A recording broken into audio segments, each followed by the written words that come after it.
You're not supposed to talk. Why?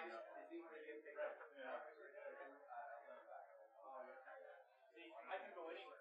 That's what I was saying. So I want the three pretty guys here for the camera, and I'll just you got my good stuff. You notice how they changed all the lights? I know. These guys are doing. Well, I had those out because TV part of it. Oh, okay. But it's fine. You can't see those. No, 4 years old. But I've got more like you should get some of those Wi-Fi limits. Yeah, it's so full. $30 is 1 year. You turn it off.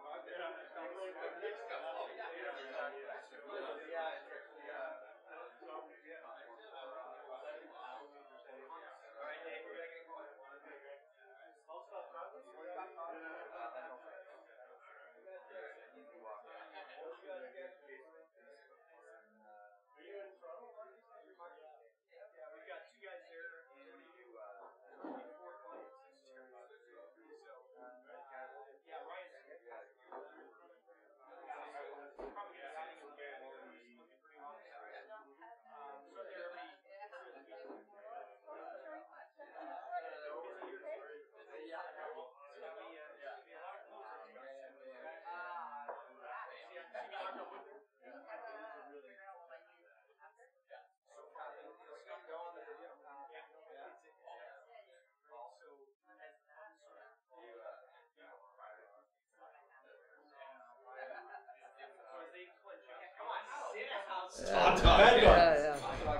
Everybody sit down.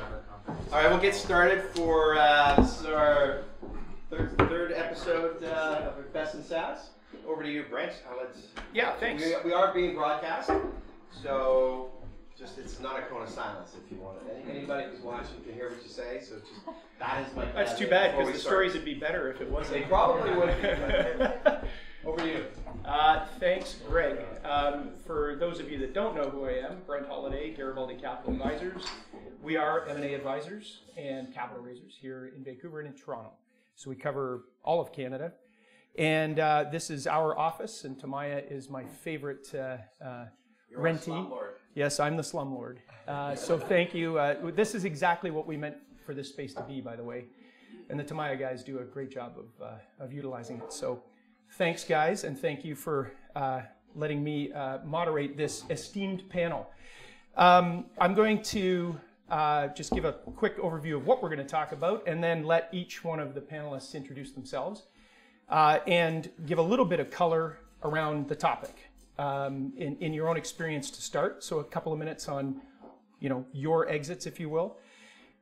But what I wanted to talk about is, and what the subject is the exit.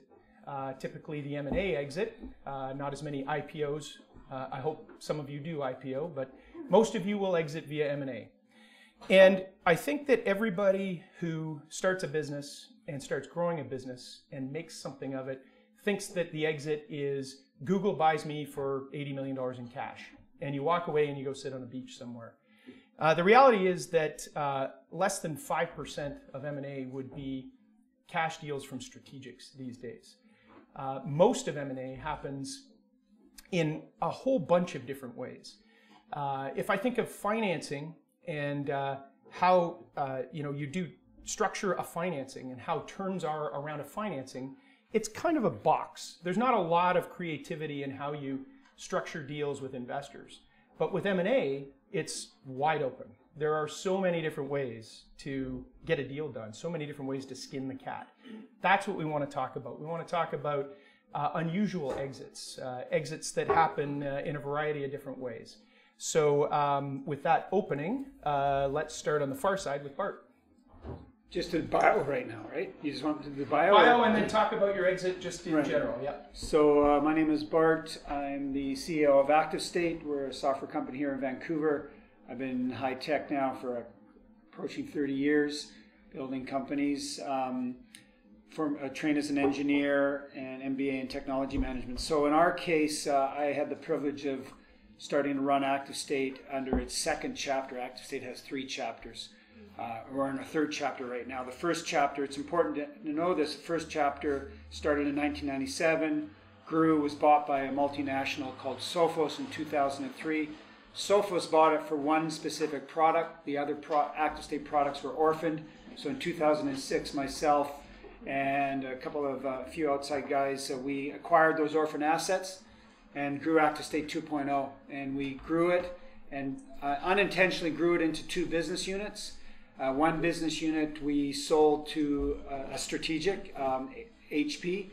The other business unit we almost sold to private equity guys, and then at the 11th hour I said I didn't want to do it. And that leaves us to Active State 3.0, where today we're growing that that other business unit we didn't sell, with the intent of potentially selling it to a strategic as well. I don't know how much more detail you want me to do at this point. That's good for now. That's good? Yeah. We'll get some questions. Jay Farmer, CEO and co-founder of PicTech, was recently acquired approximately 90 days ago by a company called Eventbrite. It was a unique journey going through that whole entire process. It was inbound. We've had other people that kicked tires. There was no real push for us to sell at the time. We had a good relationship with them. It was unique in the aspect, in a few things, is that it was the opposite, is that it was, they wanted to do all cash. And the reason being is because, it was a unique experience too, is because during the process we had to be extremely quiet, because a month after we got acquired, they went public. So we knew and we were privy to this information, SEC rules, and making sure that we go through that whole entire process as quiet as we possibly can. And that was one of the reasons why I was predicated in terms of going for cash. So on the flip side is it was unique because a cash deal would always be what you want, in my opinion. And so it was the opposite, where we were negotiating the opposite. So a blend, if you will, in terms of what our deal looked like. And so that's a little bit of our story. And so we had a first earnings call last week, and now I'm allowed to come out and speak a little bit about it after that. This is the first event that I've been able to go out there and chat. So this is part of the journey. It's been all brand new experience, learning through wildfire, if you will. But this is definitely step by step for me. So that's where we are today. So timing is everything. So if you had taken RSU stock instead of cash, where would you be right now? Because it's been a tough market out there for tech stocks. Yeah. I mean, again, a few things. I mean, if we look at it in terms of like this moment of time, often, and I'm just going to assume people might not know this, but there's a holdback. Yeah. So we're going to see exactly how that looks, and then depending on how long you are on the company. I mean, I'm extremely long on the company. There you go. So, and then there's, I mean, it's a mixture of how you go out there, you work with your financial advisor, and then how you'd want to take out your money. So it's not just a simple answer. Yep. So I was just referring to the fact that tech stocks have been creamed lately. So. They have. They have. Yeah. But we started off with we're coming up above what our projections were, so it's been in a good spot. Yeah, and if you have a really long view, the cash versus stock, we'll get into that a little bit more. Mm-hmm. Andrew.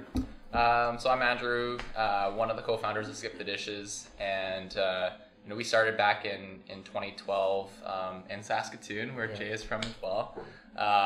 And from there, I just ended up growing into food delivery network all across Canada, a couple cities in the States as well.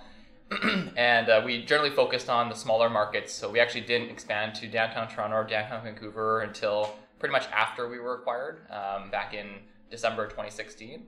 And with that process, we had always had inbounds from multiple different players, and at the time we were just growing so quickly, and we sort of had our game plan to sort of take over all of North America was our game plan, and we ended up getting VC funding, and every time, it wasn't like any official offers, but it was always just like, hey, you guys up for sale, and we always just kept passing. And At the time, we were looking to raise our Series A, and we ended up getting another inbound, and this time was a bit more serious. So at that time, we had just said, okay, well, we had to entertain it, because you sort of have to entertain anything that looks relatively serious. Worked with our board and ended up hiring some advisors and some banks, and then so went through that process, which was about 6 months from start to finish, and then exited were acquired in December 2016. But it wasn't for us. It was like we absolutely wanted to continue growing, because we were still growing 300-400% a year. And at the time, we were only in about 20 markets. So one of the biggest things for us was maintaining continuity in our headquarters, which is in Winnipeg, and making sure we could continue growing and driving towards our goal of delivering to millions of Canadians. And that was very aligned with that was sort of a very large part of that deal. Obviously there's always the headline price, but for us it was about 50-50 in terms of upfront versus others that are predicated on targets. And fast forward to today, we were acquired and we were at about 300 people in the office, and today we're at about 2,000, and went from 25 cities to 125. So it's and obviously we were funded through that entire process, and at the same time it was we just continued executing on what we set out to do before we were acquired. So it was one of those accelerators to help us get to where we want to get to.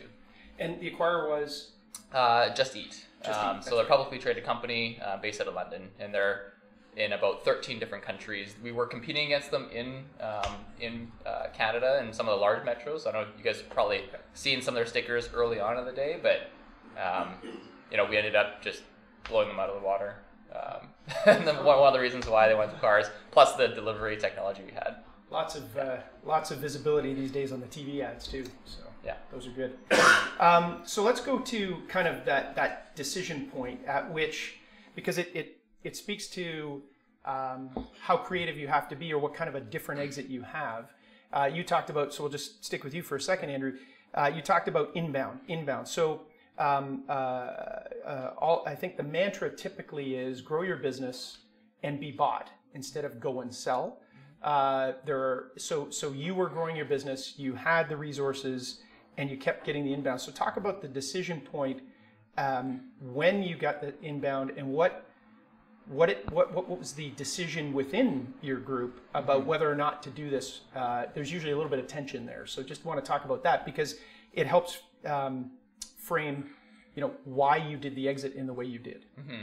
And I think, obviously, I think every founding team is different. Every board is different. All investors are very different. So everybody's individual scenarios will be unique to their own. With our scenario, it was a combination of a couple things. We were raising our Series A at the time, and we actually had several term sheets for $20-30 million, and we were ready to go down that path. But again, as a company, we had a fiduciary duty to our investors and our board to look at every offer that came to the table, and the one that came to the table was attractive enough for us to seriously consider. And for us, it was we had built all of this technology and built a really great model that worked. And we sort of looked at the two alternatives. One was go down the path of staying independent and growing within Canada. And the other alternative was, working with a global brand that would let us continue doing the Canadian part, but also we could help accelerate the rest of their 12 countries.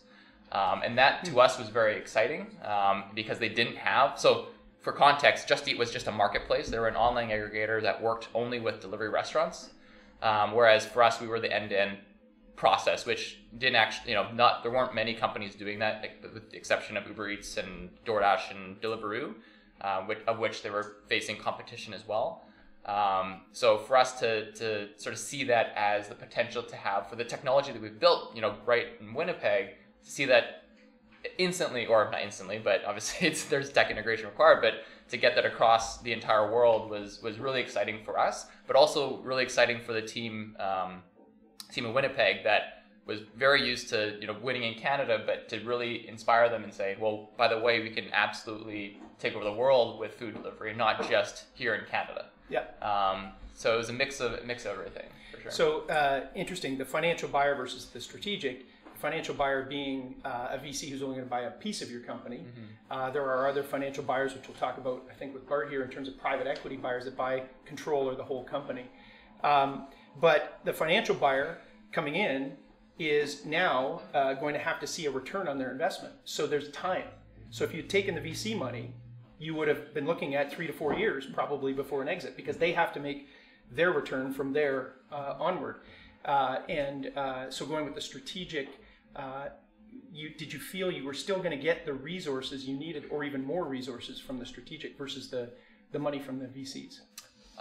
We felt that with the strategic, there was a couple different things. One was the really owning Canada for us was important, and that's where I think a lot of, if you would have asked me in 2012 or 2013, I remember looking at the forecasts that I built back 5 years ago, and I'm like, this is how big the Canadian market is. This is the addressable market.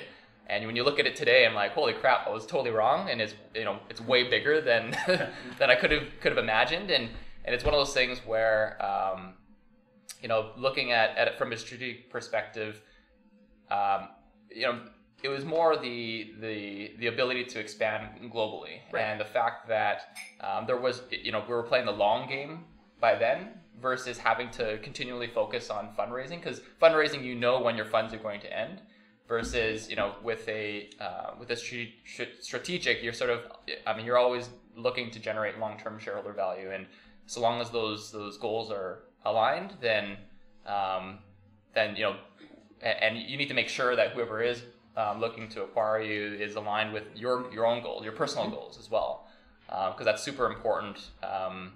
And it really just depends on what you want to achieve with your business. Okay. Yeah. So Jayesh, back to the decision point for you. What was the situation you were in, and what happened? Did Eventbrite come to you? Did you reach out? How did that all work? No, they came to us.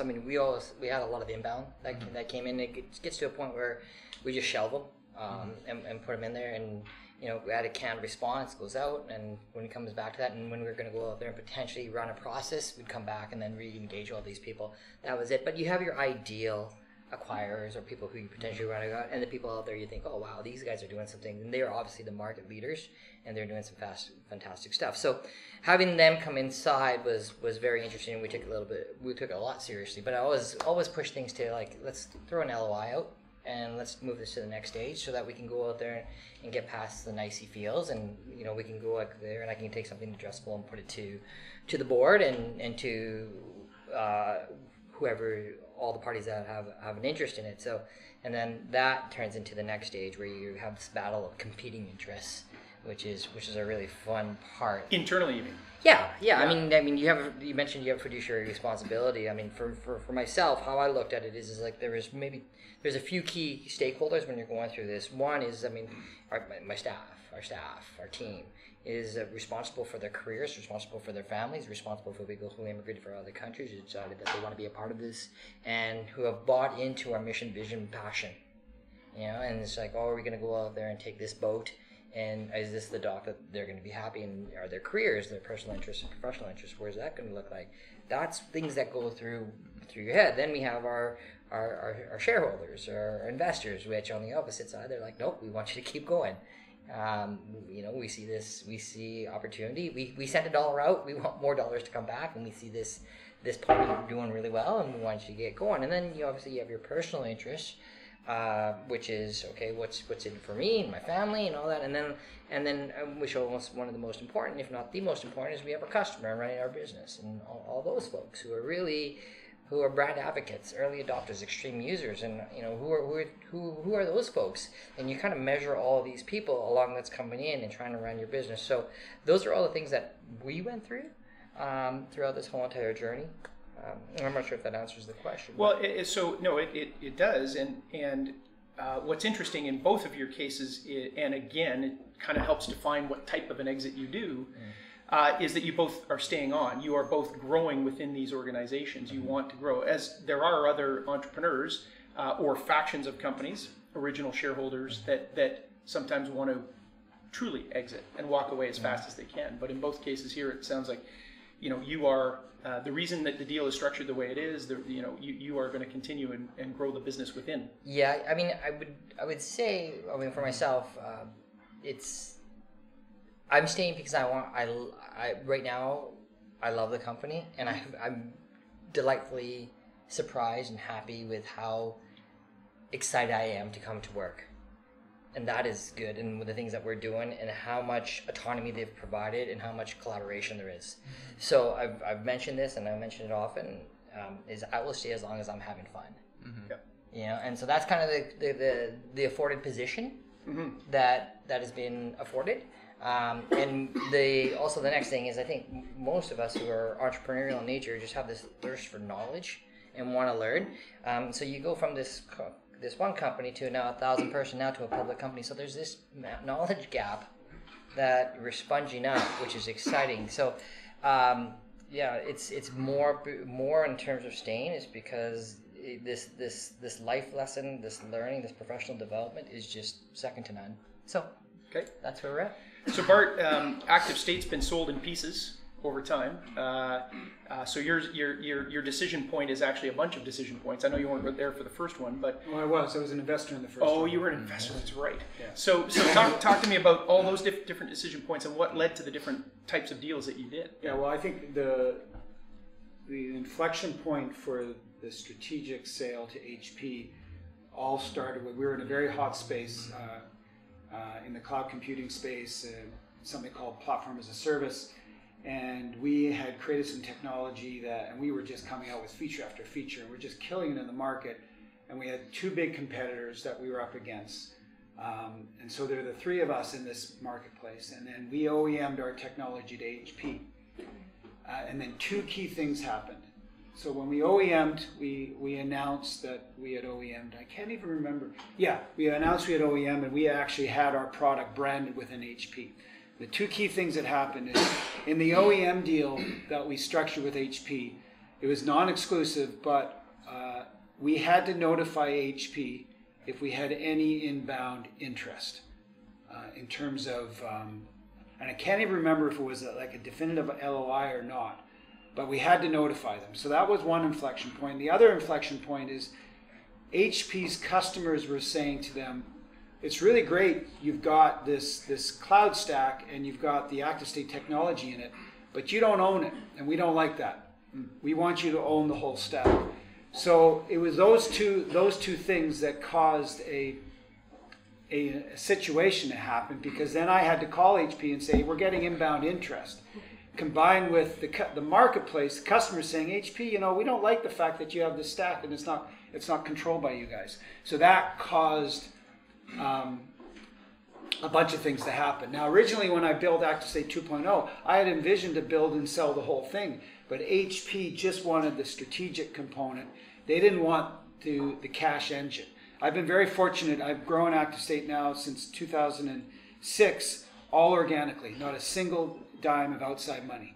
I've done it purely organically, the old-fashioned way, and I love it. And I won't take VC money. I won't take any outside money. Greg wants to give me money. I won't take it. That's not VC money. No, I don't. It doesn't matter. It's prime plus what? I don't need it. I don't need it. I can get prime if I need it. So I'm very fortunate. I got a very powerful. Well, there's an advertisement for you, Greg.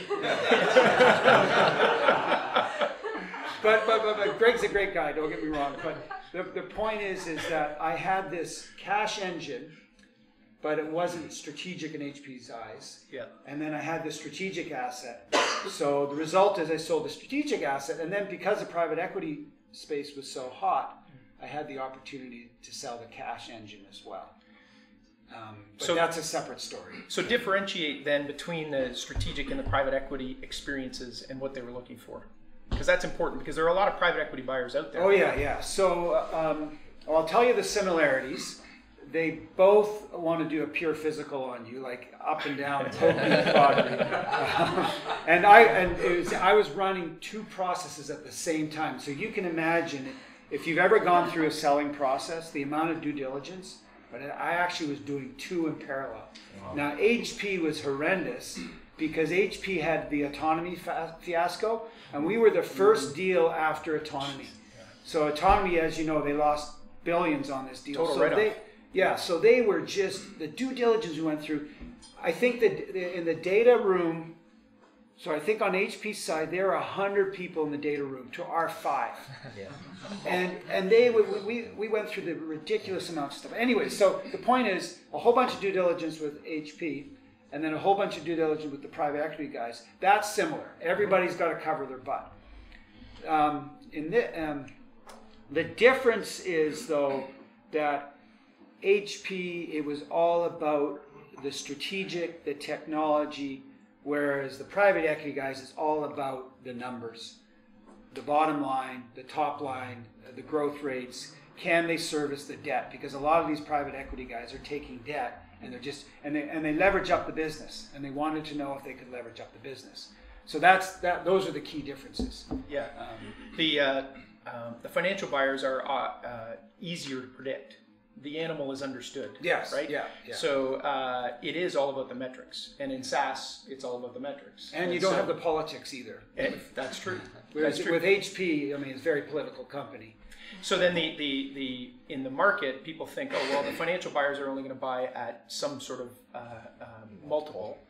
The strategics can buy at some infinite multiple because they might need you so badly that they'll pay up.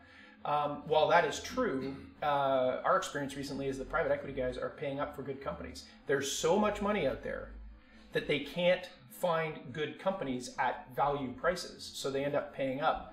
And we've seen bids higher than strategics from private equity funds. So it really is an alternative that you need to consider if you're thinking about exiting, because there's a lot of them out there. Yeah. And sometimes they're hiding behind strategics. They will buy a strategic company, and that strategic company, they will then say, we've got gobs of debt and more equity, go out and roll up the whole space, try and consolidate the space. So they might be steering the ship in the background. So in terms of the deal structure then, and sort of unusual deals, as we're trying to get to atypical exits, or let's talk about if they want you, Andrew and Jayesh, and they want you to stick around, they need to tie you up in some way, right? Which is fair. They don't want you to take a check and walk out the door if your stated goal, if your mutual goal is to grow the business further. So how did that, I know you can't get into specifics, but how does that affect the way you put the deal together, the structure of the deal? Was there tension in terms of that aspect about, how you're going to stay in via earnout or holdback? You want to go ahead? Sure. Okay. Let's see. In terms of really holdback, I'm not sure that there's going to be much holding me back, which is good. There are pots, incentive bases that are great, and so I mean, obviously there's a vesting schedule, and there's with the cliff, and you have your milestones that go through through that whole process. So for that piece,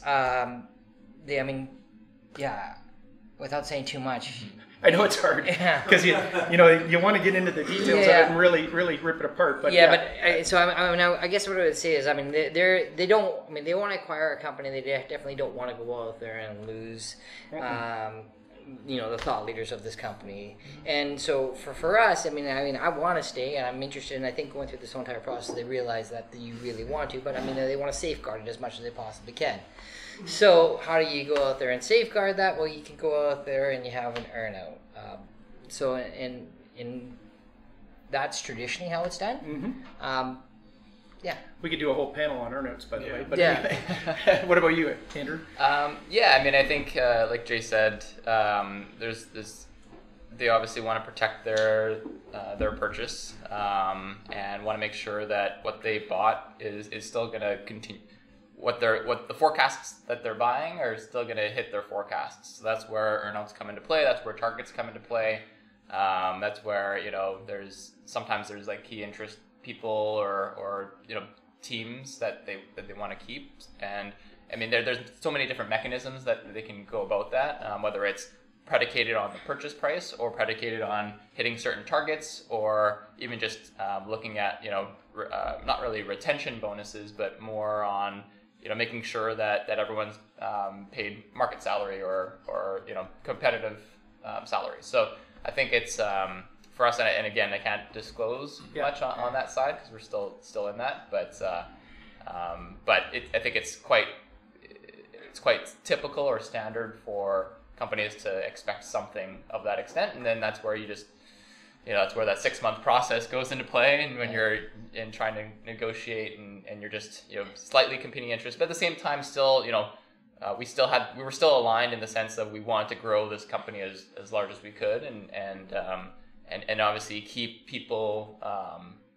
who are our entire company and our entire staff, because I think even since the acquisition, I have to look at our the initial 300 people, like we've hardly lost anyone. Like very few people have left since then. If I could just mention one thing, I mean, when going through this whole entire process and having the mentors, advisors, and the support I have, there's a few things when coming into this which was contentious at times. But the one thing, there wasn't going to be anything performance based, and there wasn't going to be anything milestone based in terms of that, and whatever was going to happen on day one is something that I had to be happy with. That was my mindset, and so that's when coming into and negotiating this deal, that is exactly where we came into. I've heard too many roller coaster and horror stories of everything else. So coming into it, that's how we negotiated ourselves. So no incentives, no earnouts. That was the position you started with. Yeah. That's right. So there was on performance based stuff. Yeah. Right. And then obviously there's retention packages. Yes. And so that's a completely different aspect. And those retention packages are then used in order to go out there and do exactly that. Yeah. And those are beautiful. That's UJS, not the company. That is exactly right. Yeah. And so when you push those two aside, and that's this whole you got all these things responsibilities you have, and then that one that you said yourself, that was what we negotiated hard on.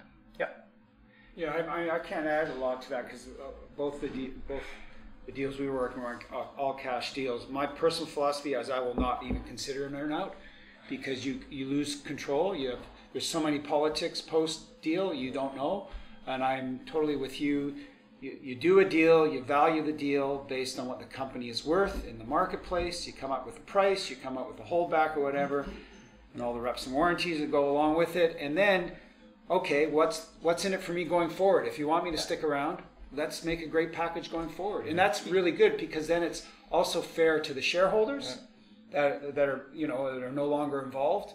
And then it's fair to the people going forward. Exactly, because there's competing interests within. That's there's your angel investors, there's people that just want to exit, and the company is not really interested in them. That's right. They're interested in the employees, so they want to put the retention on your employment agreement, which is you, versus the earnout, which is still the company, and paying out all shareholders. So it can be a little bit dicey. Where I've seen it work is, for instance, in private equity situations, or in strategic situations where you are left as largely an autonomous group, which is what it sounds like with nobody leaving.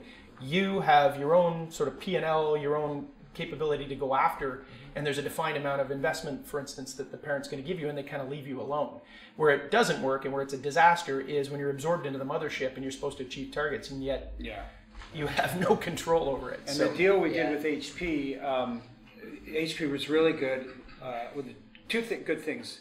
From the employee perspective is that they did the deal like I explained, and then they had retention packages for all the employees, complete with RSUs, signing bonuses, and everything.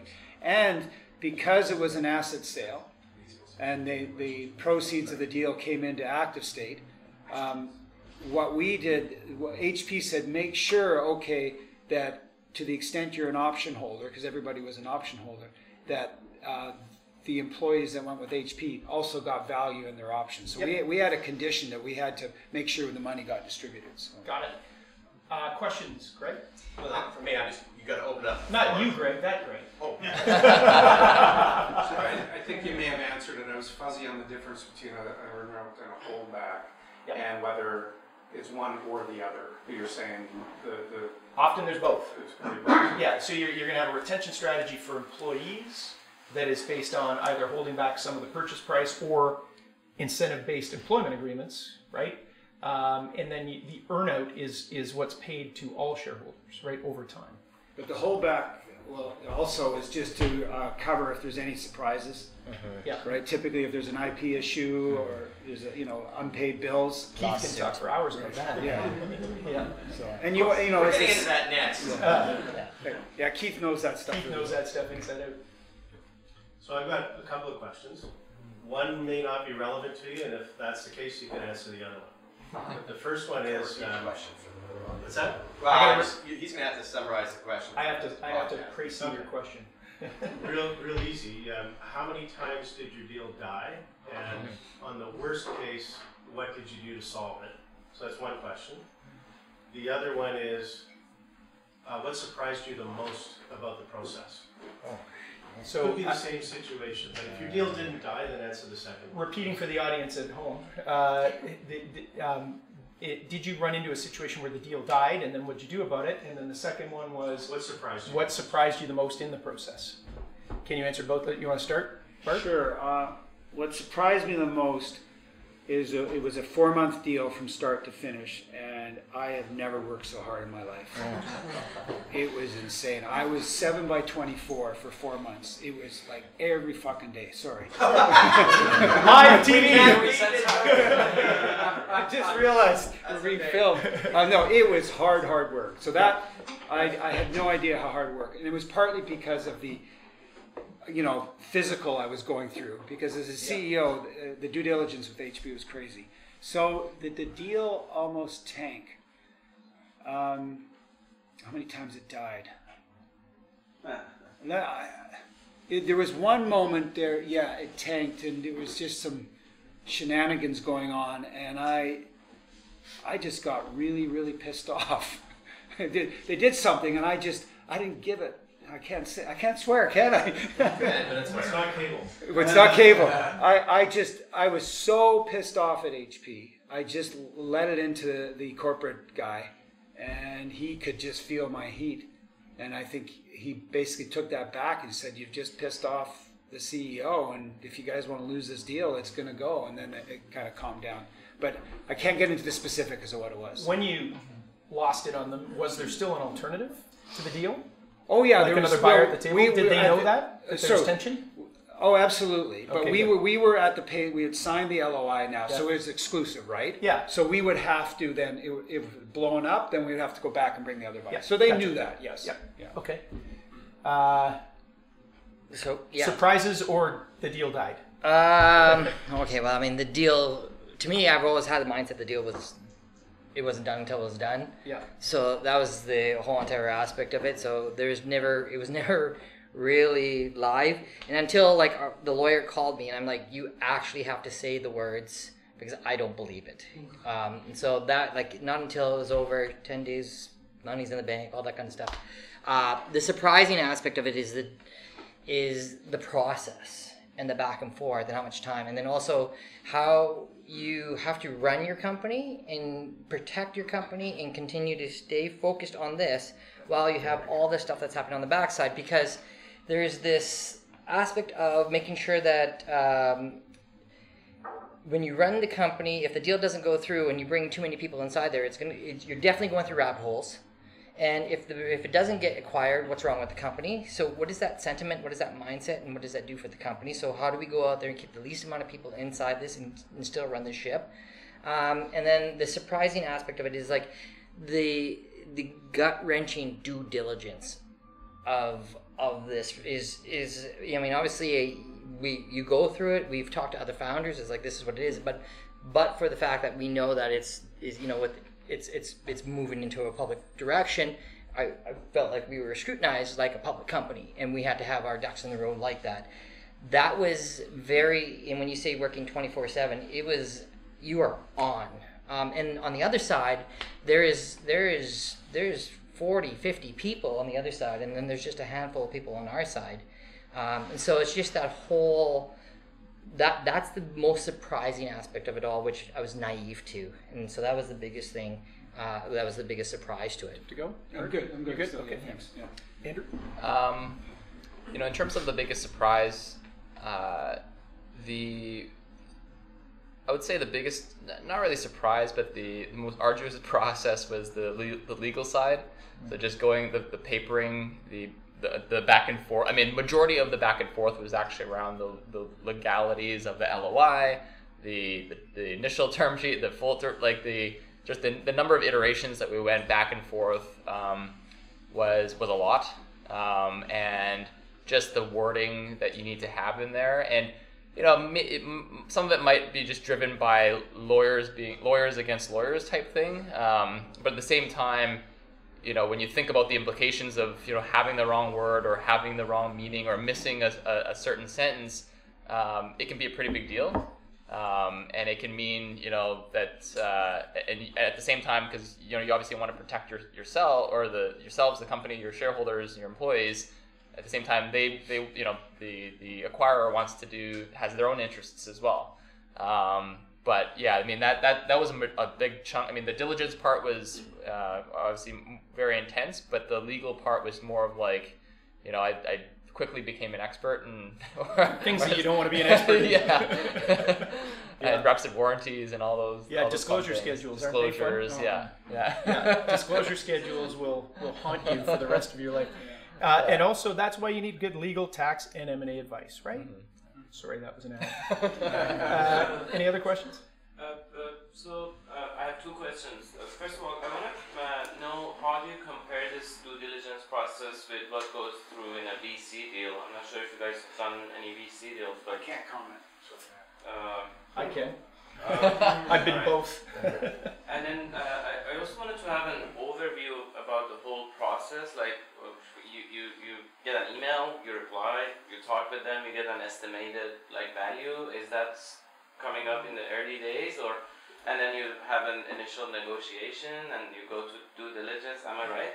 And then you do the legals. Is that kind of the process? There's usually a dance first, right? Yeah. So you want to talk about the dance? Andrew? That's after the email, right? Yeah, I mean, there's a lot of it is like, you know how, because everyone says companies are bought, not sold, right? So there's always just every email and every word that you craft in that email or call that you have, there's a lot of prep work behind each one.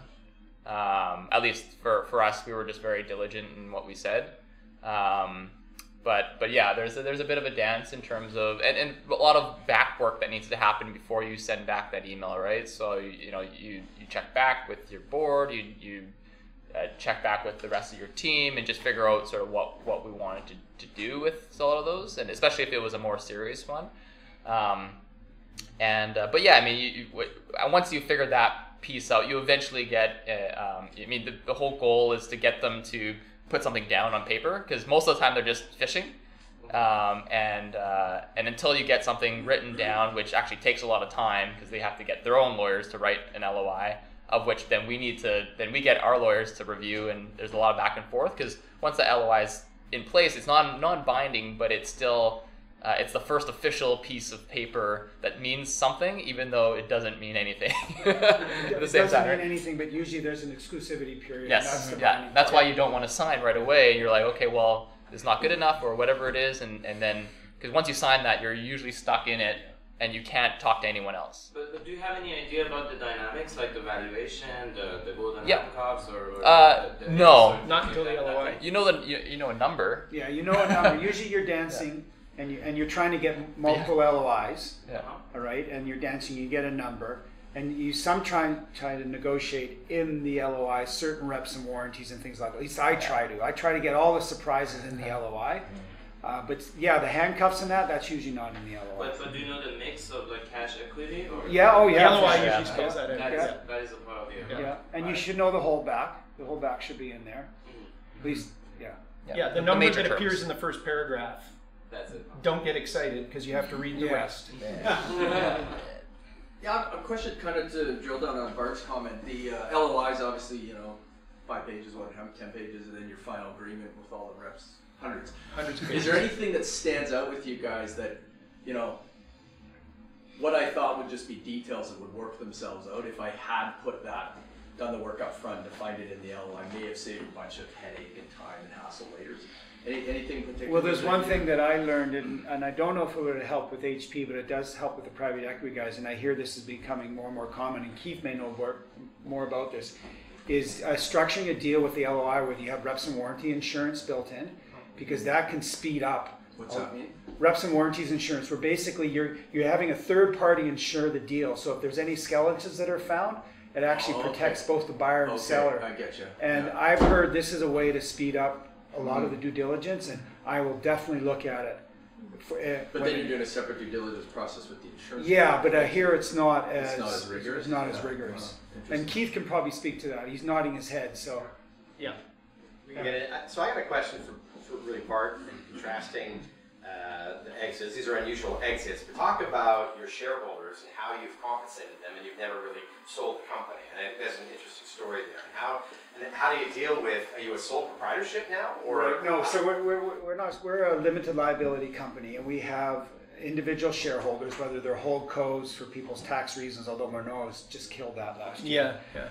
Or there's holdcos and individual shareholders, but. And so our rule is if you're actively involved in the business, you're a shareholder.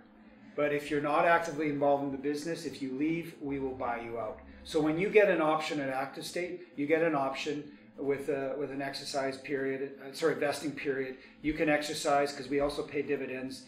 But then in your shareholders agreement, we agree to buy your shares at market rate when you leave.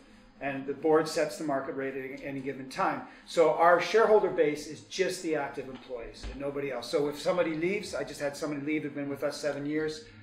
She had some stock. She had gotten dividends, and when we dividended out from the HP deal, we did a very large dividend. She got dividends with that, but we then bought out her stock at market. And is that getting to your point, Greg? Yeah, I mean, just how you've evolved. It's been 30 years of growing and economic value creation, and then how do you? Everybody sort of thinks I need to exit. Yeah, well, by selling my company. In Active State 1.0, it was fully sold, and then Keith knows because he was on the. I bought the company, and Keith was counsel on Sophos side, and so then we bought it back, and there was a new shareholder base, and that new shareholder base was the guys that put in the money from the outside, plus the employees that we carved out from Sophos, and then we grew from there. So it's been through cash flow, really. You've been generating lots of cash flow and paying out back to your interested parties. Yeah. You talk about the number in the first paragraph of the LOI, and don't get too excited.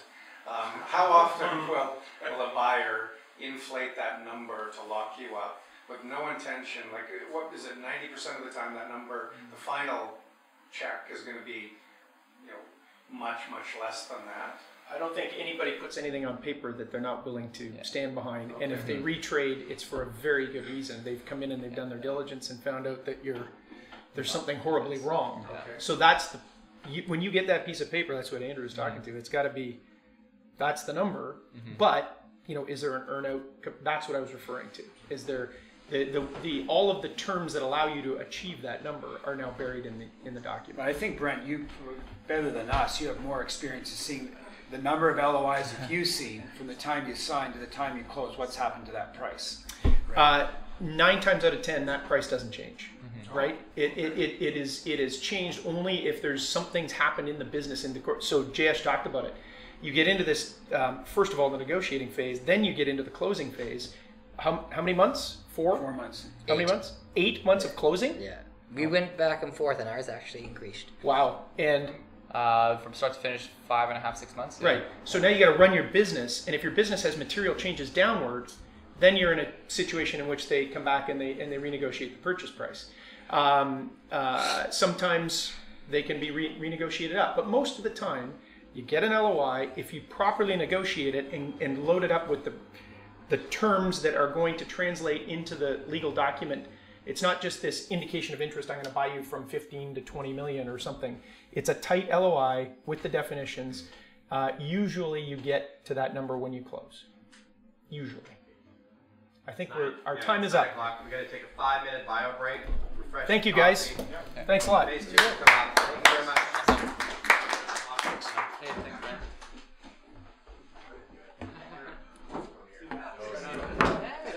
Nice to see you. Congratulations. Yeah. Oh, you too, man. Yeah.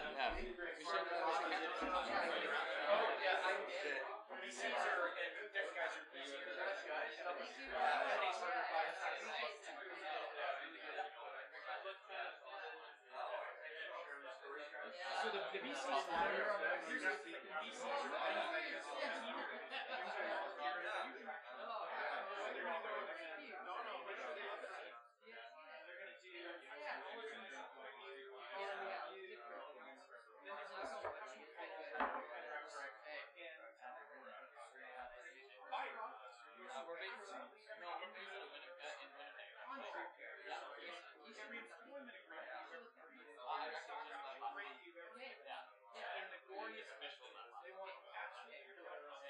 are not with them anymore, but that's the difference. Whereas the VCs don't. They don't necessarily care about that. They start in Saskatoon, actually. So we started in Saskatoon, then we expanded to Regina, and then Winnipeg, and then just needed to hire people, so we ended up getting 3 offices in Winnipeg, so we were an accelerator, added a desk, added 3, added 5, and then like, okay, we're headquarters in Winnipeg. Whereas buyers, they don't want a zero. They want this investment to turn into something.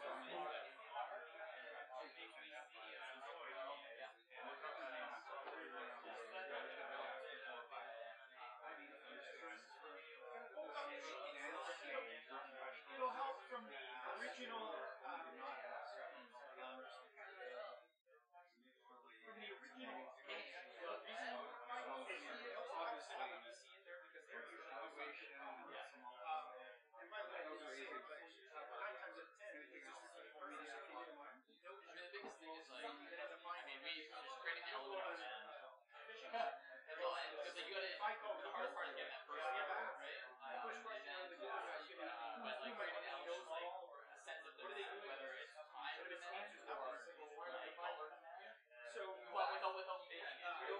But I think that you have to.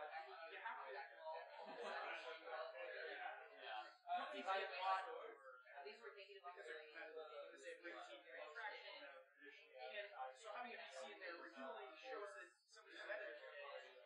But I saw a lot of companies that and they do a very good job. And so I always know my figure is if I don't have a distribution, I'm going to have to vet myself before we get my process. Me as I'm the M&A advisor, so I do the M&A. I'm going to go through it and I'm going to say, is this What's that?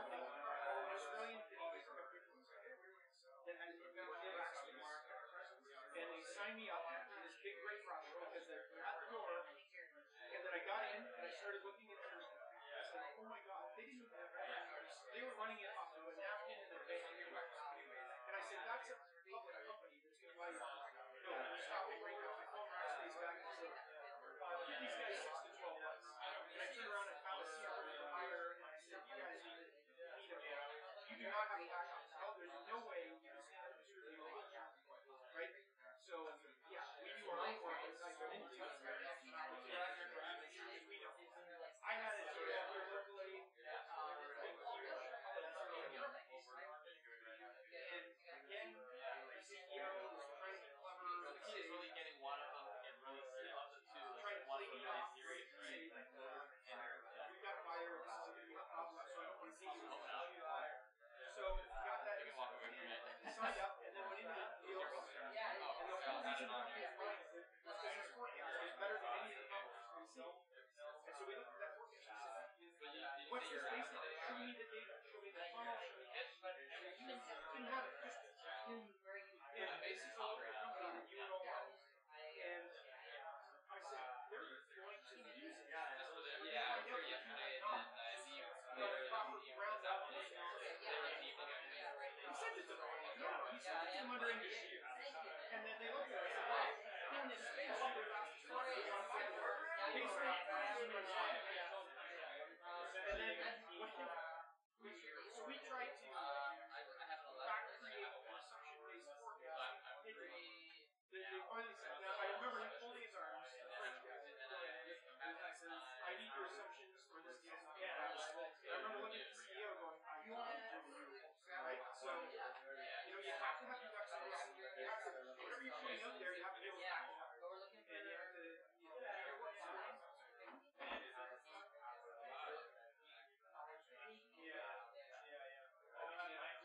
We're going to learn more. It's okay. Find me all of them.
Greg, there's more coffee if you want.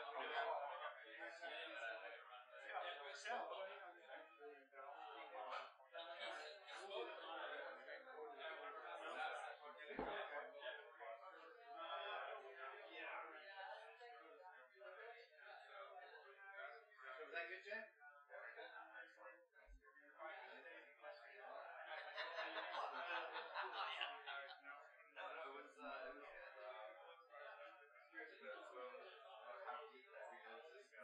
Deeper than anything.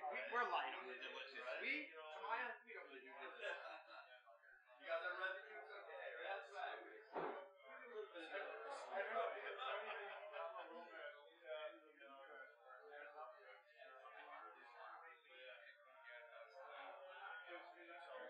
Yeah, we gotta get. Morning. Everybody grab a cup. We'll get going. We're on a milk. We're on a milk. Well, logistics. So yeah, I guess you could still. We should let you do one and then do another one. You can be the interviewer and the interviewee. Yeah, good.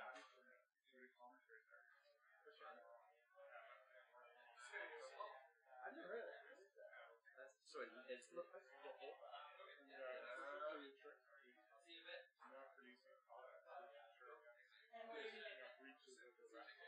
Huh. So why is the accelerated deal? Oh, because they know there's no risk for the and there's no negotiation around the whole.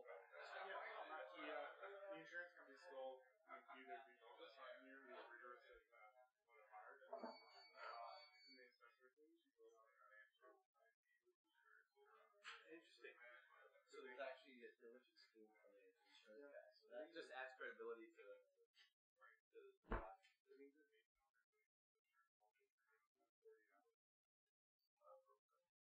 Okay, all right, so we're going to get going. Second topic today is we're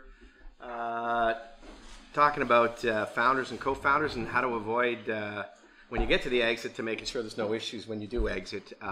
So today's topic is with Keith Spencer, and if you don't know Keith, you should. He's been active, I think, almost as long as anybody I know in the tech business before there was a tech business.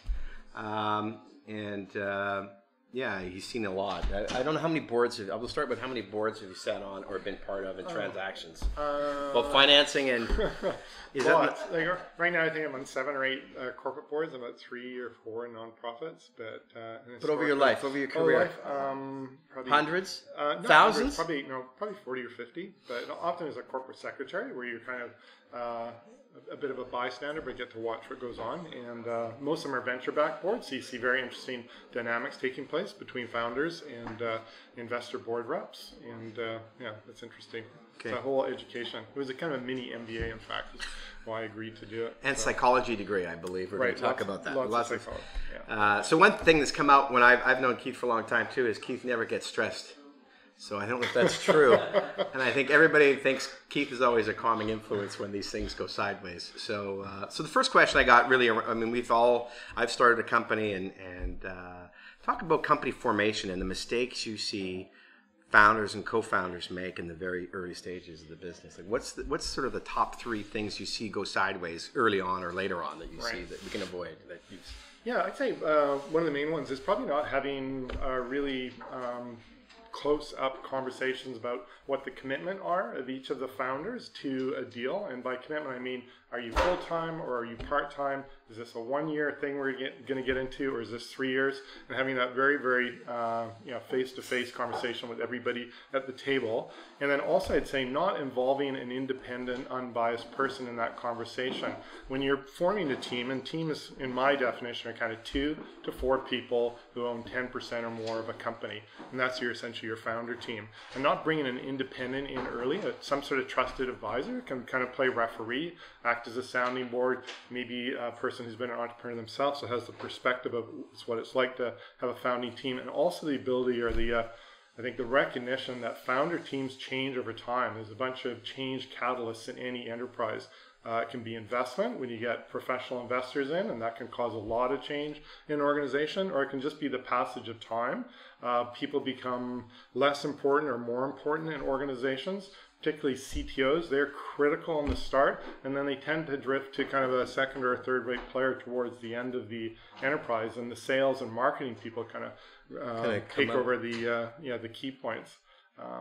So interesting, you talked about the number of, have you ever seen too many founders? I mean, you and I have seen that. And so what's the ideal founding size of a team? Do you think that I think it's 2 to 4. I think a sole founder is a lot of risk for investors. So if you're going to take outside capital, that's can be something of a yellow light or even a red light for angel investors or venture investors. And I say that because usually the skill set that's required to create a company requires, the person who's very outward looking, outward focused, the person who's going to round up the money, coax employees to believe in them, and customers, and that's usually a very outspoken, charismatic person. Then you have the sort of technical inventor person who is the eureka person, who's really the original idea behind it. And then you need the kind of a controller, operationally strong person. The person is going to keep all the details and all the paperwork moving, and a close eye on the balance sheet and financial statements. So those are kind of 3 skill sets that you have to have a successful launch of a company, and it's rare to find those in one person. Yeah. You usually find the charismatic person who can coax money out of people and employees and get an idea up and going, and then the execution kind of falls apart unless they surround themselves with strong people with those other 2 skill sets. Well, by the way, I just want to make sure this is a discussion, so if you've got any questions, please just from the floor for Keith. We've got 4 or 5 topics. So we're talking about company formation, early stage. What are the, what do the best companies you've seen look like after the founding team has come together in terms of customers and money and the roles that each of them take on? How do you see that? How do you see that? So the company's kind of come together. It's in the first 6 to 7 months of its journey. what does it look like from the successful ones? Yeah. I'd say by that time they've got this sort of trusted advisor on board, and they've got actually a formal board set up, so people are accountable for the decisions that are made within the company. And you've got someone who's got very good communication skills, who's going to communicate, what's going wrong and what's going right in the company, make people take responsibility for their roles within the company, and give very clear direction and instructions between what the shareholders, if you've got outside shareholders, how shareholders are feeling about the company, to the CEO, and then the CEO downward. Someone who resists the tendency for founders to want to talk directly to the chair and influence decisions and kind of go around the CEO. That happens a lot in early stage companies. It leads to dysfunction, and that can just kill companies. Yeah, and I've seen that, and I've we could talk about. You said a board of directors. Do you see it's just a trusted advisor that everybody trusts? Or do you see having a formal board, even in the early stages, as appropriate? Or is it just one guy and there's a journey as you say, okay, now I'm going to bring, even without outside money? I mean, typically that gets forced upon them by outside money, but... Yeah, I think you've got to have at least one person, and, being a single independent chair is a little bit of a lonely journey. So if you can wrap a second or even a third person around that, I think that's super helpful. I think where you get problems, you get large founder teams, and I've had companies started with 7 or even 9 founders, and they all want to be on the board. So, whenever the management team meetings are the board meetings, and kind of nothing gets accomplished, and people don't communicate very well. Yeah. And, it's always a tough conversation to say, there's only the CEO on the board, right? And the founding team wants to be on, somebody from, and there's an ego part of that discussion which doesn't. And so talk about the psychology of having to get to that. I mean, that's I think part of the advisor is more part psychologist, right? Organizational behavior. So it goes back to the first comment I had about having very early conversations and frequently. So you're kind of iterating on what the governance structure is going to look like where everybody fits into the management team, and having someone who I think is external from the management team and the founding team, ultimately responsible as the chair for communicating how people are doing within an organization. And then it gives, I think, the founding team a sense that there isn't bias that's being brought. And to paint horror stories, I've seen situations where, I guess venture capital came into a company where there was a CEO who's kind of on the hot seat, and eventually realized that some of his co-founders were kind of going around him and chirping to people on the board. And this was kind of getting back in terms of the weaknesses that the CEO had. And the CEO got to a point where he started firing different co-founders, and within a period of about 6 months, we'd lost 2 out of 4 co-founders, and the CEO was just about to fire the third before actually the CEO got replaced with a professional CEO. So that's an extreme example of dysfunction. What about let's talk about the team comes together and they've got stock and options. How's the best way to deal with? I mean, your reason you're going into this is for upside growth and personal potential gain, I guess. What's the best way to deal with that? I mean, I've always felt that assume the company's worth 0 until it's not, so it's more a binary outcome, and use options to grant execution versus awarding a bunch of founder shares. Talk about, there's lots of ways to skin that cat in terms of reverse vesting, and which way have you seen the most effective way? Is that through options, or everybody puts some skin in the game, real money, and that's how you start the cap table? Like, what's the way to get started on that? Right. So I'll give you maybe a little bit of history. I would say in the late 90s and early 2000s, when companies were formed in this market and down in the US and California in particular, founders used to get their stock issued to them up front, and away you went. And that was kind of imperfect because founder teams don't hang together. 6 months into it, someone says, this is not for me, I want to go hiking in Nepal, or something happens in their personal life, or they just can't get their heads around the living wage that founders often get. There's no professional salary or big corporate salary, and people leave. And then it's like, wow, that person just left and they've got 10 or 20% of the company. Now what? Because I've got to use that 10 or 20% to go attract the replacement for this person. So in the early 2000s, venture capital industry in California developed this concept of a reverse vesting agreement, where you get your shares up front, but the company has an option to buy them back at the nominal price that they were issued to you at if some event occurs. And usually it's just a time-based event. And this goes to my earlier point about having this very early conversation where you say, what is the time commitment? Is it a 1-year deal? Is it a 2-year deal? Is it a 3-year deal? How long do you have to stick around to earn these founder shares? And my conversations are mostly, you don't really get much traction until you're 3 years into an Or early even stage later, technology. 5 years. I mean, you or start even to, 5 years. But 3 years or even 4 years kind of seems to be the norm, and I would say that's because stock option plans generally have 3 to 4 year vesting schedule. So founders kind of agree, okay, 3 years should be the minimum commit. If I leave after the the first year, 2/3 of my founder shares get purchased back by the company, and that company is able to use that equity to go out and hire the replacement. So that's the most common way for reverse vesting. Is that the current MO right now, or what are you saying? I would What's the best way now, or the easiest way to do that? Yeah, so I would say that's the best practice, and there's also some tax considerations for that as well. If you've got founders that are coming into a deal a little bit late when the company has some value, rather than giving the person stock options, what you often see is people actually getting cheap shares, even though there's some value in the company. And in Canada, I mean, if you got Canadian citizens, after 2 years, those cheap shares are essentially immunized from being treated as income, and they're treated as capital gain.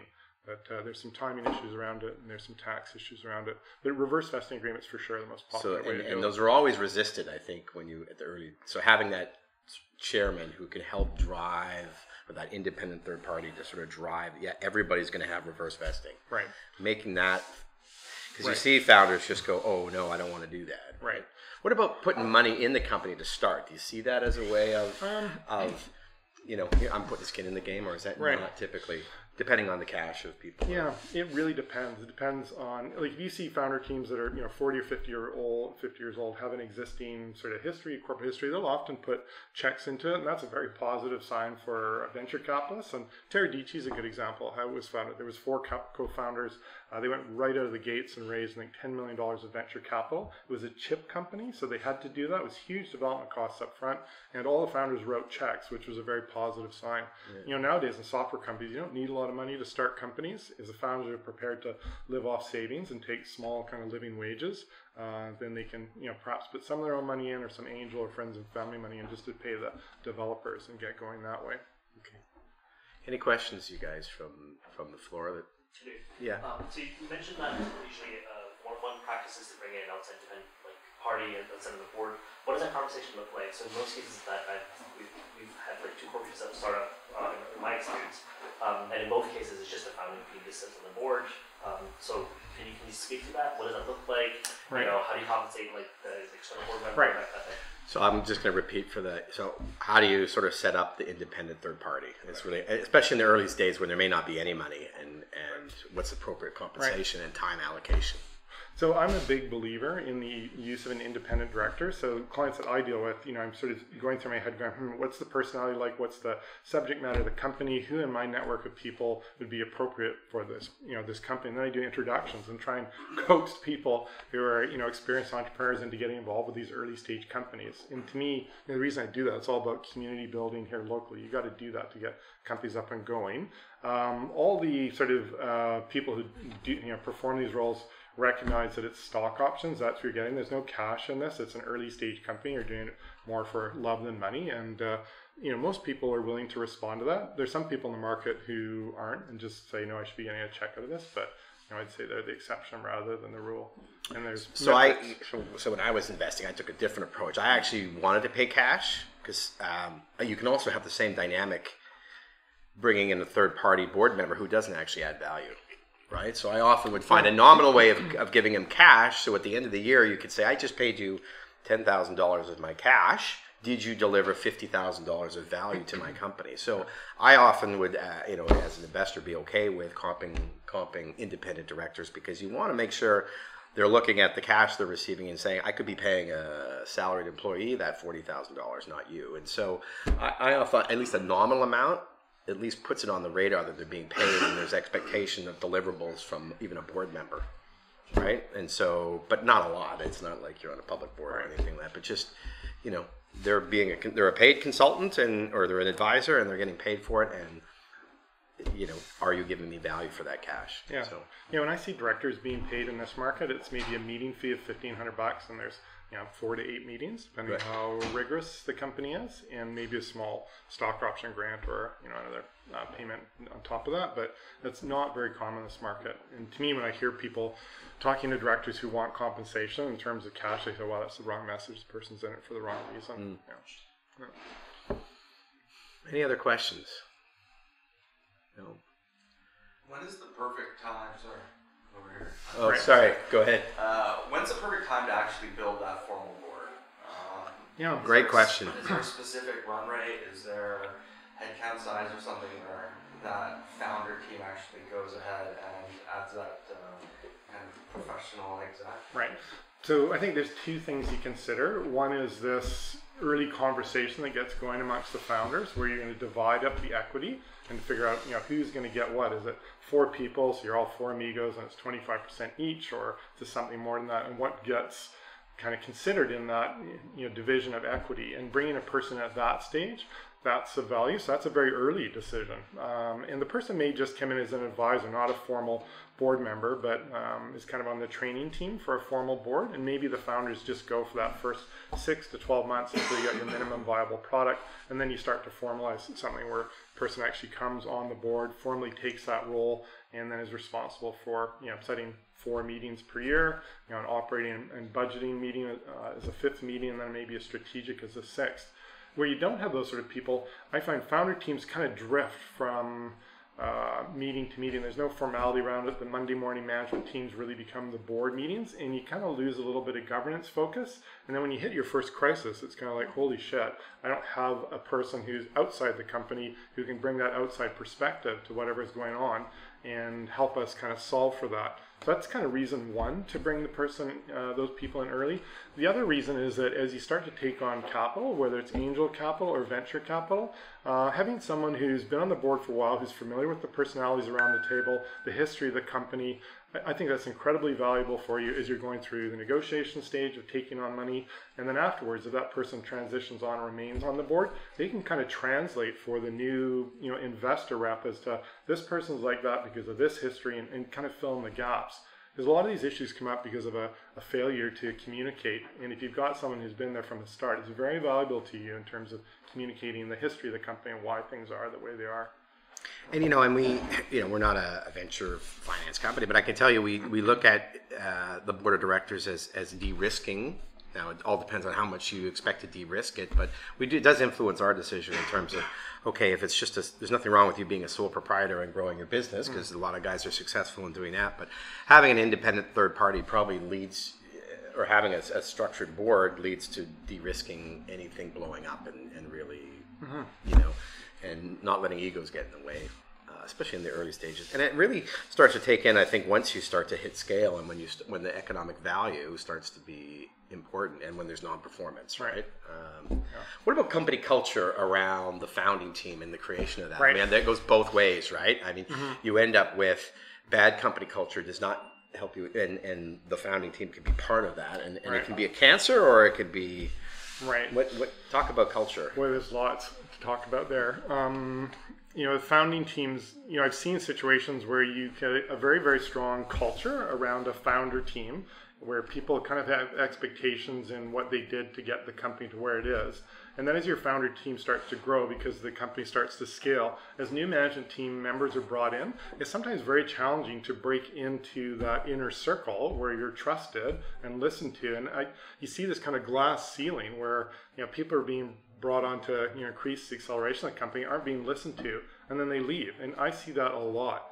And that's, strong culture is great for a bunch of reasons, but it can also hold you back for other reasons. You got to be very open-minded, I think. And again, having independent people who've been through a company that scales to kind of poke at that can help a lot and help solve for that. And sometimes the founder teams are completely unaware that they're like that. They don't realize that the 3 o'clock meeting on Fridays with a couple of beers with the 4 founders in the CEO's office is very, excludes a whole bunch of other people from the organization. And I can't tell you many examples of situations like that. And then you got to go sort it out. You get good people leaving the company, or good people won't go to the company.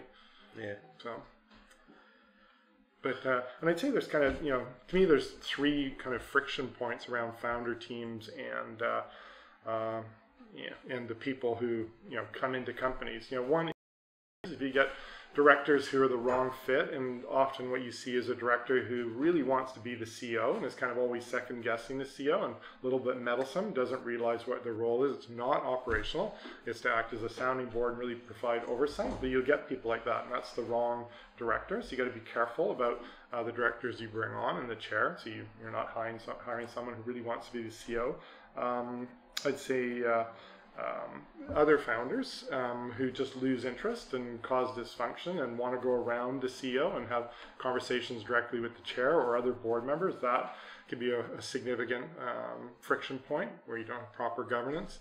And then I'd say the kind of troublesome employee, the person who's kind of always complaining or just disruptive, thinks they are know more than other people do about their roles in that, and just can be very, very challenging. Yeah, and I can tell you when I first got into the venture, I was like, oh, being on a board would be really cool.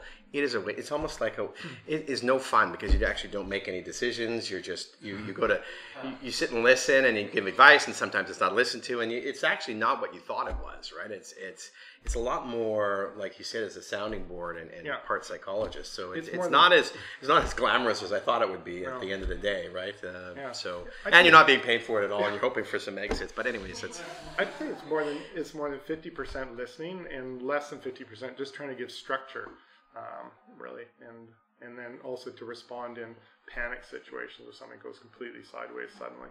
Yeah, another question. So I was in the Best in SaaS in Toronto, and one of your partners, Jeff Dennis, talked about value creation in the beginning stages of the company. Right.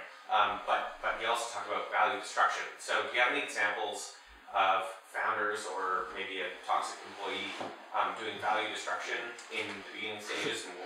Oh yeah, that was a question that Greg had. I started to write down examples, and I stopped at 12 different companies that I won't name. But you can name the companies. This is I can't name the companies, but oh boy. And how culture really plays an impact on that. Yeah.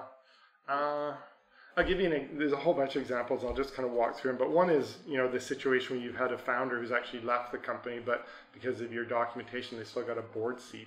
And that's very challenging, particularly if it was the CEO who's still got a seat at the board and is now, got oversight and critical eyes on everything the new CEO is doing. And that can create a lot of value, destruction and dysfunction because you got someone just sniping from the sidelines, depending on what their personality is and how they got exited from the company.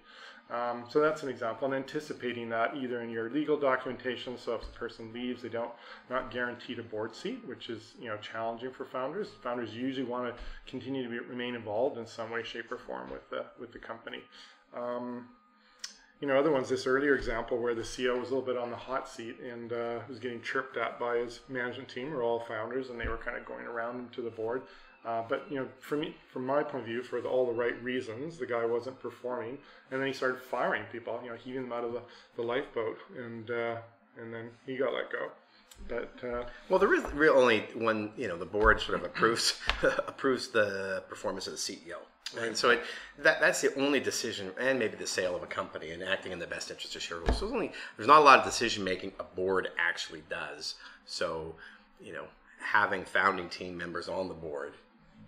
It can be dysfunctional, or the board is not realistic with the performance of the company and driving value, and so. Yeah, I'd say one thing also that can hold founder teams back or companies back is loyalty, which seems like a strange word to associate with holding companies back, but sometimes founding teams have a lot of loyalty to people. And I've got a company I can think of in my mind right now where the CEO just would not come to the hard decisions around a member of a founding team that was an executive and just at the end of the day just was not the right person for the position they were in. At the stage they were at. At the stage they were at. And the CEO, because it was a lifelong friend, just could not get around to, telling the person, the bad news, either transition them to a different role or out of the company completely.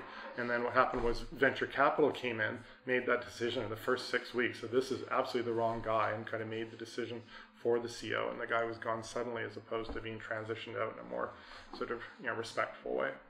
So talk about the flip side, which is what are the overperforming companies? What are the elements of an overperforming company that you sort of surprised you, thinking, okay, I'm in this, and I can think of a couple examples, but what Start again at the board level, because I think a lot of companies are successful because of who's on the board. And I'd say getting a CEO who's scaled a company before, been in the shoes of the entrepreneur as your chair. I think that's a really, really important decision. If you make that and get that right, that can be super helpful, because the CEO has to do so much wandering in the wilderness, and it's a lonely journey. It's a lonely journey. I mean, people say that, but it's absolutely true. And especially if you've got a CEO who came up through the founder team and is starting to leave the other founders behind in terms of roles, like just having that communication person you communicate with. I'd say that's number one. You see that, and I can think of Steve Munford, for example, in this market's excellent at that. He's a really, really good mentoring CEO person.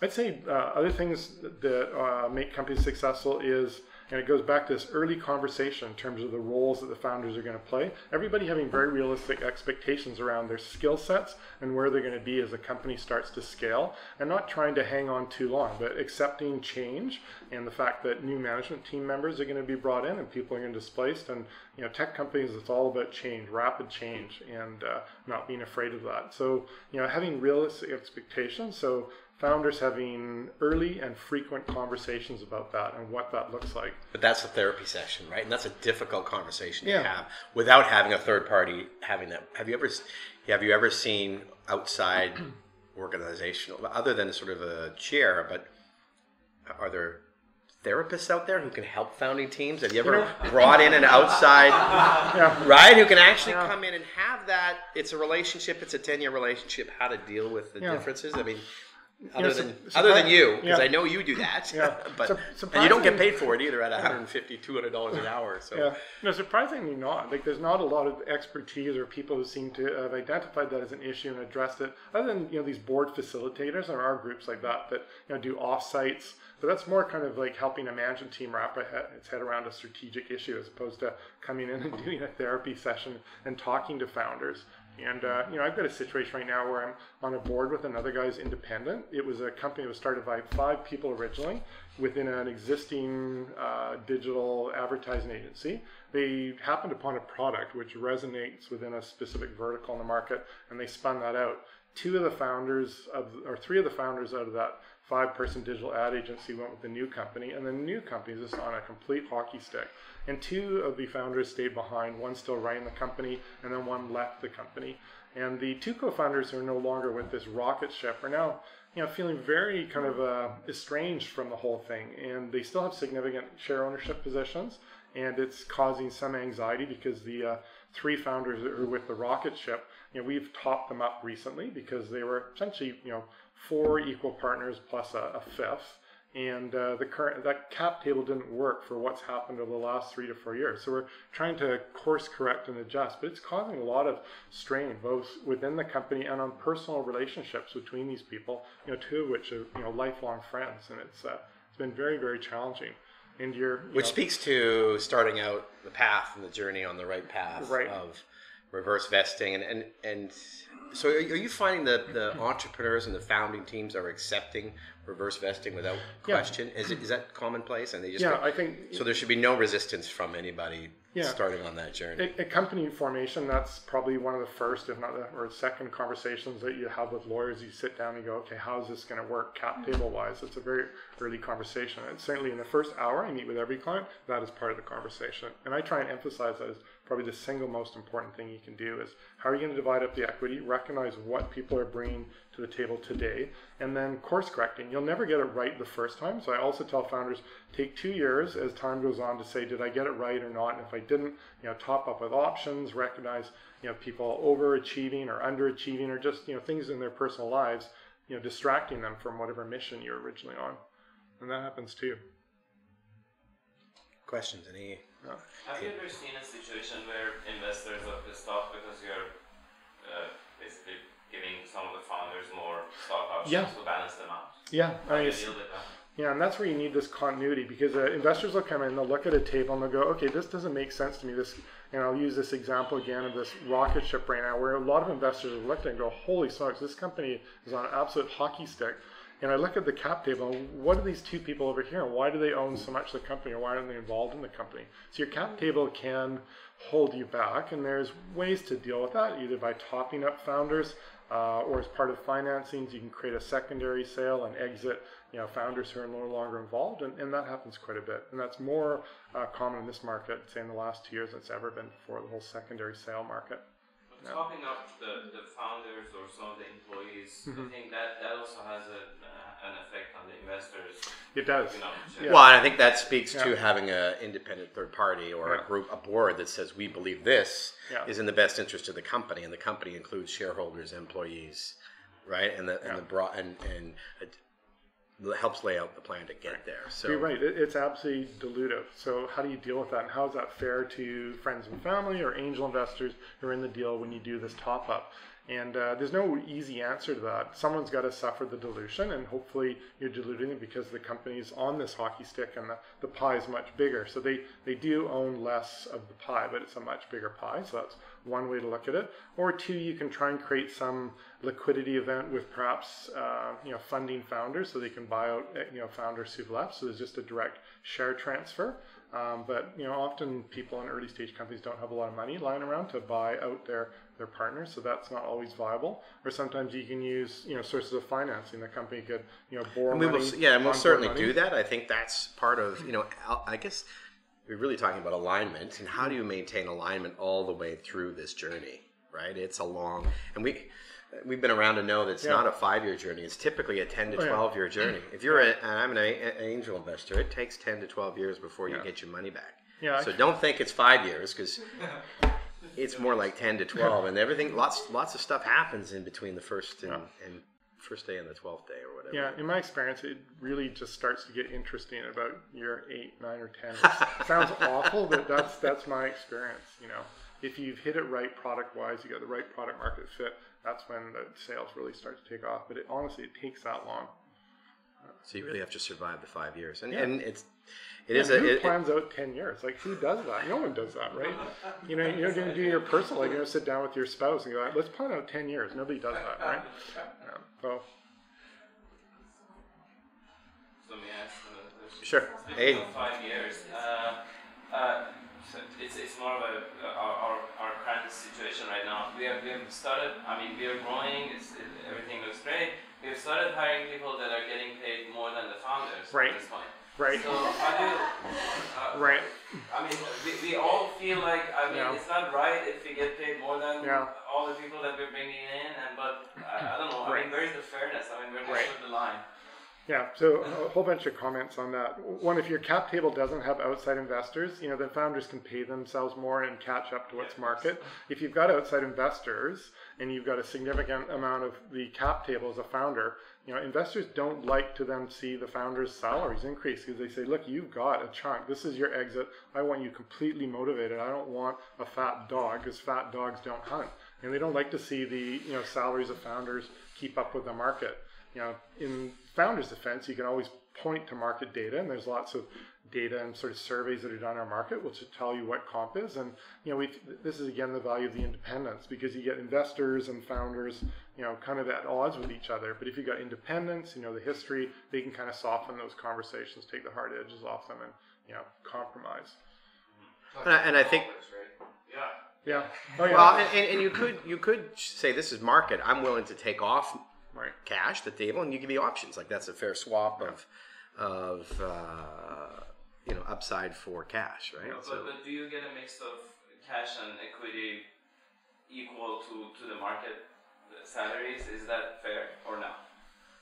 Is that fair? Well, I wouldn't say. It's fair. Yeah. Does that make sense? Yeah. I think when you have that's part of what your board helps you do and makes that defense. I think that could be the answer, is to have somebody.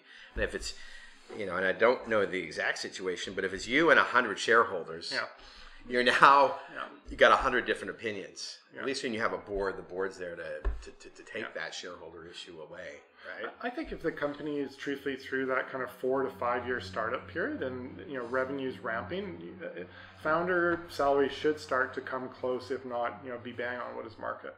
Yeah, I don't think it's fair to penalize someone at a salary level just because they're a founder. Now, if they're asking for additional equity top-ups, maybe that's a different conversation. But certainly on salary, yeah, I think they should be. Okay, so I got a great question for you, because this kind of lays into everything. At what point on the journey does founder drop from the business card? Oh, right. Yeah. God, that can be so important to people, and rightfully so. But again, it kind of goes back to culture. And do you see yourself as a founder, and that is to sort of set yourself apart from the rest of the management team, and you want to be excluding yourself, and you're a different class, and it's kind of like a little bit of a class warfare type thing. And I don't know. I don't think there's really a good answer to that. I see it, and I kind of get it, and understand why people want to be known as the founder, and particularly if they're sort of transitioning out of an area of influence. Like if you get CEOs or CTOs, they're kind of being moved aside because their skill set's not keeping up with the pace of change, and they just want to hang on to that title. So it's kind of a sign of respect. So, but I think you save that for the museum. Like I think the day after. I think that's the day after you have sort of taken outside money or you start to build the business, you can drop that because it really starts to change as you scale. But it's interesting how you see that in people's titles for. Yeah. And maybe after you've exited, you can put it back on, like that sort of badge you can put on your. But I think it's. Yeah. Some people it's really important. Titles are really important. It's their identity. So I respect it. I hope I didn't offend anybody. That LinkedIn take care of that. Yeah, I mean, that's why that you put that on LinkedIn, right? Doesn't need to be on your card. Right. Or you know what? Just move on to the next. Well, and it's interesting because you see, and that sort of speaks to the skill set. There are skill sets of founders that take an idea and they can get it going, but they can't scale. Right. And and that's often really, really challenging if you've got a founding team and the person is in the CEO seat and they start to see their friends kind of drop down the management, or they start to rise up and take on the better roles or execute better. Right. Any other questions, Karen? You got anything? You're laughing, but no, I was just saying that just move on. It's like, That's the therapist. That's the therapy part of. Yeah, these conversations can take place over long periods of time where you're trying to transition them, and you can imagine you got like large founder teams with 7, or I can think in the case of Undaunts had 9 founders. So. Really? Yeah. Wow. Yeah, and Diaptive had 7. And, 8. Yeah, Diaptive. I mean, that story's over, but I think only 1 was left at the exit. Right. Yeah, they'd all from 7. It was actually 8. And the. Yeah, it was actually 8. But it was 8. Yeah. And he sat. He went through the whole journey, and on the exit, he got the same amount of money as everybody else. Yeah. And I was like, that is not fair, right? So. But reverse, I remember they resisted the reverse vest. All 7 founders said, we're not taking reverse vesting. It was just like, no way, that's bad.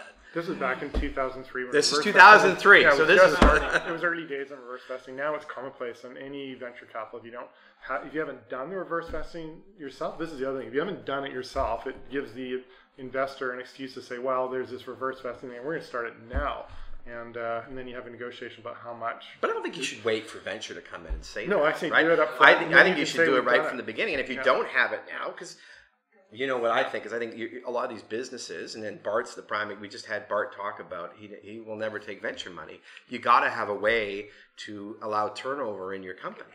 If you're and you may or may never have outside capital telling you what to do. So it's almost best practices to start now and make sure people know that. Mark? So Jeff talked about how he put in a clause in some of the companies that he was helping go through the VC or M&A process where you can get rid of a board member or co-founder or whatever. And the founders on these deals feared that the VC would kick out founders. But most of the time, in his experience, it was actually founders kicking out other founders. Can you talk about that? Right. Yeah. So what you're talking about is you negotiate the shareholder agreement with your venture investors. Often you'll get nervous founders who go, well, I'm going to get punted within 12 to 18 months. And to protect against that, rather than just having a simple majority of the board where the VCs may control the vote, you put it in mechanisms to say, I can only be fired from my position as a mid-level executive if certain people on the board, including two of my co-founders, agree with that decision. So you build in this mechanism that makes it harder to terminate a person than just the CEO requiring it. But doesn't that sort of drag down the company too? Ultimately, the CEO, if he's not performing, will be fired. Yeah. Right. So he can only push out the non-performance so long. Yeah. To me, that tells me you're building a company on a foundation of mistrust, and you've got wrong alignment right from the start with whoever your investors are that you've picked and your management team.